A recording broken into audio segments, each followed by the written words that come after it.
everyone, and we're back again. My name is Tori Mathis, the Director of Communications for the City of Berkeley. Today I have with me Theresa McArleton, our Parks and Recreation Director.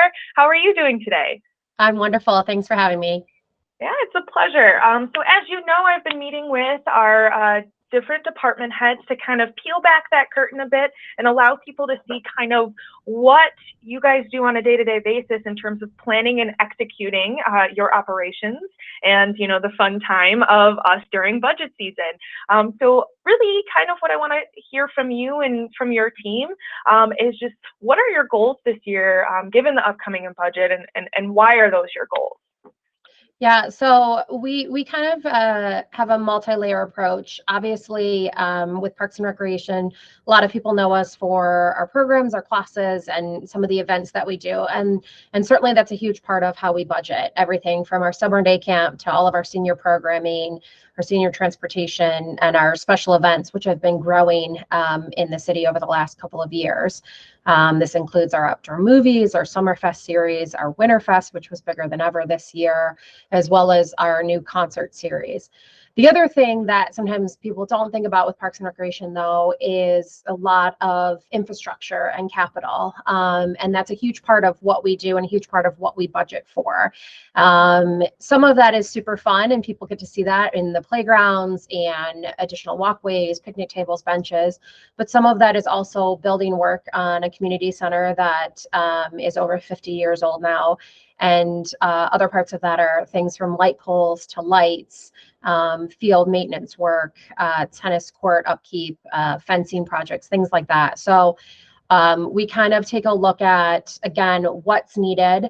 Obviously, in a perfect world, you say everything and you can get a park done all at once, but that's just not where we're at here in Berkeley and a lot of places. And so we've kind of taken a multi-year approach to developing and improving our parks, which we've really been doing quite a bit over the last couple of years. And then from there, we're moving into doing a lot of ball field work, working with our facilities director on some lighting work as well. This year is no different. We had the intention to complete work some work is happening at JC Park this fiscal year. We had the intention to complete a lot of work next year. Now looking at maybe some other ways of funding that. We also have some field work that we're looking at doing, and then over the next 2 years, we have quite a few drainage projects and some continued work at Oxford as well. And so again, just trying to prioritize what needs to get done. It's not always easy, and sometimes something may go before something else, and but I work closely with staff, with city administration, update our recreation advisory board, and try to get as many projects done as possible in the most fiscally responsible manner. Yeah, absolutely. And I know for you guys, I had the wonderful opportunity right as the pandemic sort of happened. You guys were working on an update to your rec master plan, and as well as just seeing such an influx of the importance of green space and our park spaces. And I would love to hear, at least from the community side, I know that was very important and valuable. Can you kind of share how that has impacted, or if it has changed anything on how you guys prioritize where projects and updates and where the funding goes?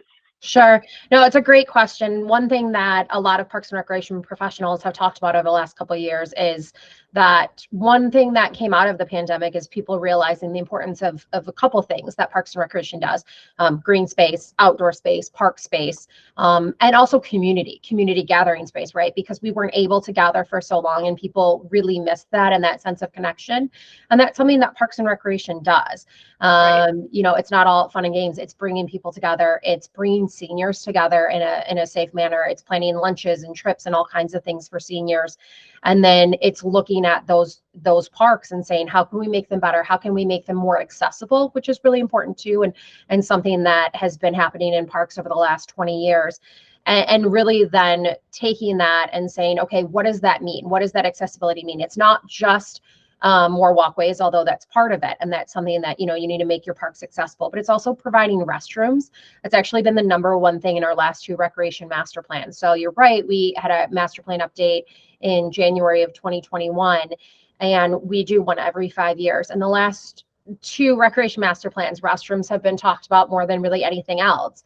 It's something that some people go, oh, well, it's not very, but it is important. If you're going to a park and you want to stay there for any period of time, porta potties, are fine, but really restrooms are needed. Everything from, shade sails to picnic tables to benches allow it to then be more accessible for whether it's an older caregiver or someone that just wants to take a rest. So using that recreation master plan, which a lot of what comes out of that recreation master plan comes from community engagement, comes from what people are telling us they want to see. In the 2016 master plan, they said they wanted to see a water feature. We then worked and got grant funding to develop Oxford Park and a splash pad, also built bathrooms there, right? We're looking at hopefully putting bathrooms eventually into JC. So again, we really use that to inform us. Another thing that was identified in the last recreation master plan was improving the tennis court space at the Harvard tennis courts. We were able to resurface those completely last year, and also added pickleball lines, which now we have pickleball classes, which are busting at the seams. So again, it was a new offer of a recreation amenity. And then what also came out of it is, again, through the pandemic, looking at community engagement, we started a summer concert series, something that a lot of communities have had for a long time, but to Berkeley, it's new, this consistent concert series, and bringing people together, bringing people out safely, using the green spaces that we have. That's all part of it. So both the recreation master plan helps to inform us, and then the pandemic really told people, something that we've known for a long time, which is that these spaces and places and events are really important, and they're much more so than just playing games. It's about, community health. It's about mental health. It's about physical health, et cetera, et cetera. So in those ways, that energy has continued all the way from city council down through to staff and residents. And it's been really good and exciting to see, to be able to then provide updates to those places and spaces. No, absolutely. It's I know a term that you've used, and I'd love to highlight it here, is just multi-generational gathering spaces. Mm-hmm. And it sings out, as I'll just say, on words on how you guys look at your programming, the services you provide, and obviously the spaces. Mm-hmm. Yeah. So really shifting gears a little bit more on the nitty gritty, as we at the higher level get to have fun with, is the numbers. And part of that, I know that we talk about is grants. You've mentioned it a couple times that, there's that shared revenue that comes with, creating community spaces, but also state funding, federal funding through grants and stuff. Can you talk about how you guys go with that approach? Is it something that you consistently look at, or is it more of a continuous networking? Just can you kind of unpack that, and then how that plays a role with your funding and how you plan for budgets? Sure. Yeah. So we, since probably about 2017, it's really been a focus of mine to try to identify additional revenue funding for some of the capital projects that we want to do. One of the things that I think it's important to stress is that our programming, the programs that we do in our building, they pay for themselves based on the way that we set up the revenue structure with the instructors and with what's coming in. We try to keep it at a low enough price that, we're doing that. But capital projects don't, right? But they're also needed. So again, it's been a focus of mine for the last several years to not hopefully drain as much general fund for some of those capital projects. So we've been pretty aggressive with some of our grant funding that we've gone out for. We will continue to be. So we identified grant funding for a lot of the work that was done at Oxford Park. For some of the work that JC is doing, as you know, we did a crowdfunding, which was a totally separate new way to look at something that then gave us funds from the MEDC, Michigan Economic Development Corporation, as well as Michigan Municipal League, MML, as well as Patronicity. So not only did we get funds from over 100 residents and businesses, but then we were able to match those funds with those additional dollars. So again, it allows us to get more product, a better play space, and better, more accessible, more everything, using some of those funds, also drawing obviously from the city general fund. We are looking at hopefully also going for grant funding in this next fiscal year to then complete JC Park, to do restrooms and a pavilion update.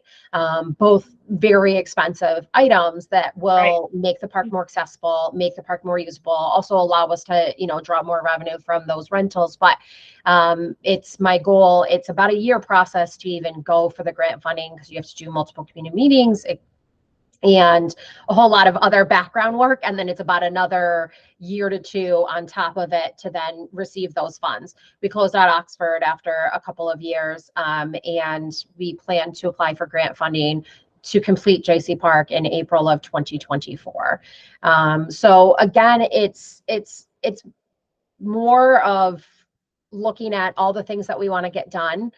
How much that costs. People, I think, are constantly surprised with how much park projects are, but they are, because they're infrastructure. They're not as simple as, just putting up a swing.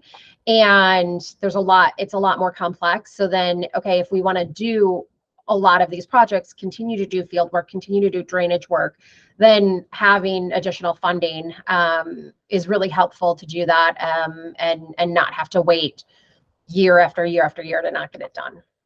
Right. And I mean, from what it sounds, it's really just maintaining the quality of life that, comes into play with having these amenities available to the community. And that's where general fund comes into play. It's sure. At least that's what I'm hearing. Yeah, absolutely. Absolutely. I mean, without that, a lot of the things that we do and a lot of the updates we do would not be possible. But it's also, these community events that we do.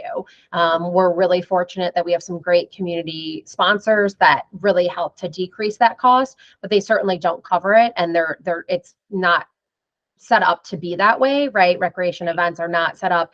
There's a reason why they're recreation events. They're not run by, a big private corporation where we're, taking dollars. Our events are free, our summer concert series, our outdoor movies, our Winterfest, our Summerfest.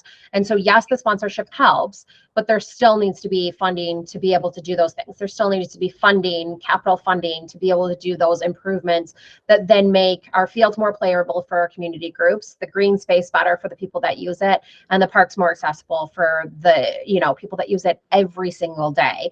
Our parks are full, and there's a reason for that. They've been updated. They're looking good, but we need to continue that, and we really need to also work on accessibility.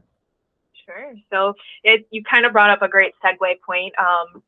Amidst us waiting, what the latest revenue structure is going to look like for us this year, but also the Headley override millage. And I guess I'd love to hear from your perspective. All of us have had to make some tough decisions on what's being deferred. Sure. We certainly are debating and deciding, maybe services or programs will look different depending on which way it goes. So I'd love to hear from your guys' side and your perspective as the director for Parks and Recreation, what has this looked like in the last couple of years with defers? We've had great things, but, what are those things that have been deferred? And what are those potential additional things, whether that's changing services, programs, et cetera, for you guys as a department and as a service? Yeah. So, I mean, the truth is the last couple of years, we've been able to get a lot of work done. For years prior to that, a lot of things were deferred, but we've been getting a lot of work done.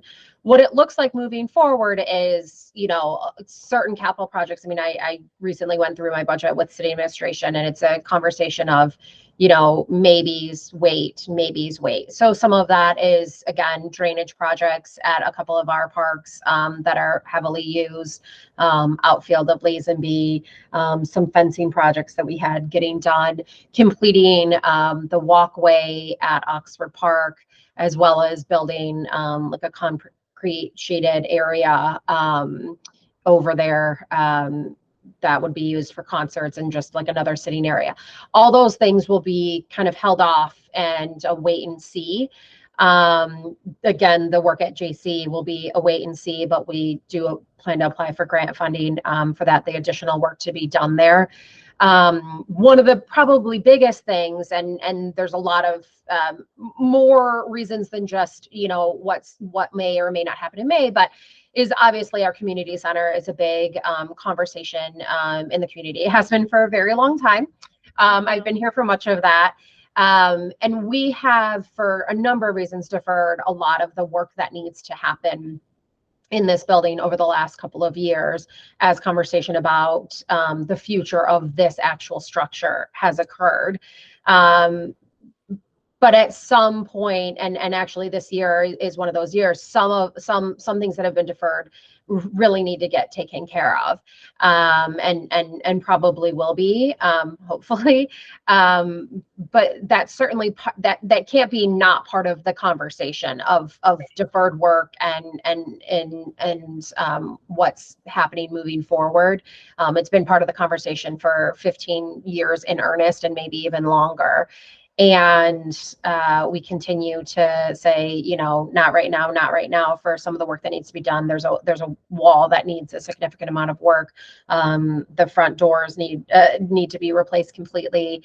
There's some other both cosmetic and other work that needs to be done. And so that plays into the conversation.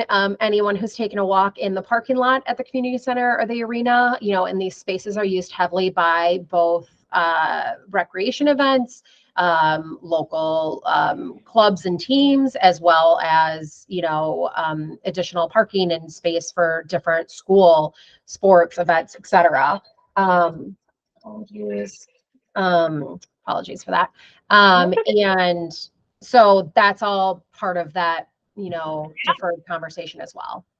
Sure. Yeah. No, I'm glad you brought up, because I know that while it was pre my time, you were here, with just the bond conversation and some of the higher level conversations that we've had on finding better ways and, ways that the community would be more receptive to paying for potentially, updates to the building and what that looks like.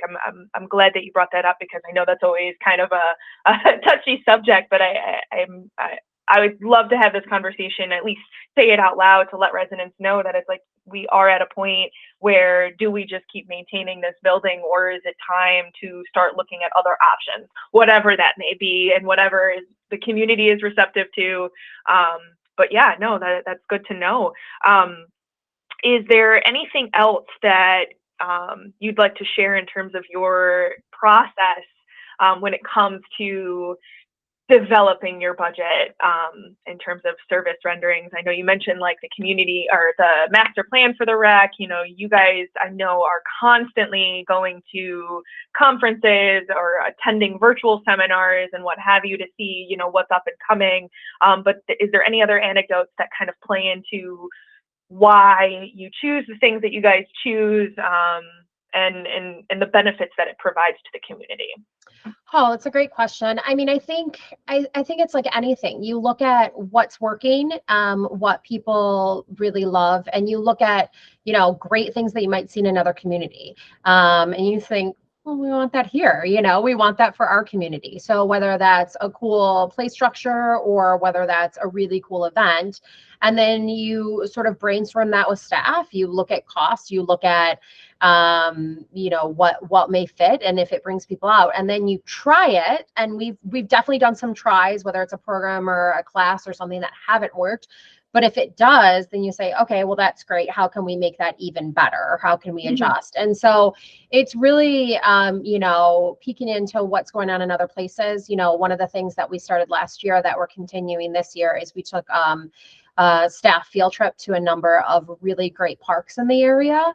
And personally, I go to a lot of parks, both for market research and on my personal time always, actually, but for market research, and also I have kids. But it was great for staff to sort of be able to see in real time, like a lot of those parks and what people like. And it was a really great thing. So again, yeah, we learned from conference, we learned from what's out there in other communities, and then it's trying it out, and it's seeing what people say and what they hear. One of the biggest things that we've really developed even more over the last couple of years, and that they just continue to come, is our senior programming. Is just, I think it should not be understated, and I think it's often overlooked in the community how much senior programming we actually do, how many seniors actually come to our classes, or our lunch trips and our senior trips fill up immediately. I mean, if you don't get it within the first couple of days, good luck getting a ticket. And I think that that's really should not be lost. Sometimes when we think of Parks and Recreation, we don't always think of our seniors. We do, and they're a huge part of what we do, and our staff does an incredible job. The other thing is obviously our summer day camp. Can't understate that as well. It's a huge program for us, and it's something that so many people rely on. And it's an absolutely phenomenal camp. We run it, throughout the year at different vacation times that the schools are closed, and then during the summer. So again, it's thinking of Parks and Recreation for me as a whole is a lot bigger and a lot more happening than maybe what you just see out there if you're not really, paying attention. Great. Yeah, no, I appreciate it. Well, with that, I think that's our time. And for those of you that are watching or tuning in, you can learn more about all the amazing things that Parks and Recreation does at their URL link, which is recreation.berkleymish.org.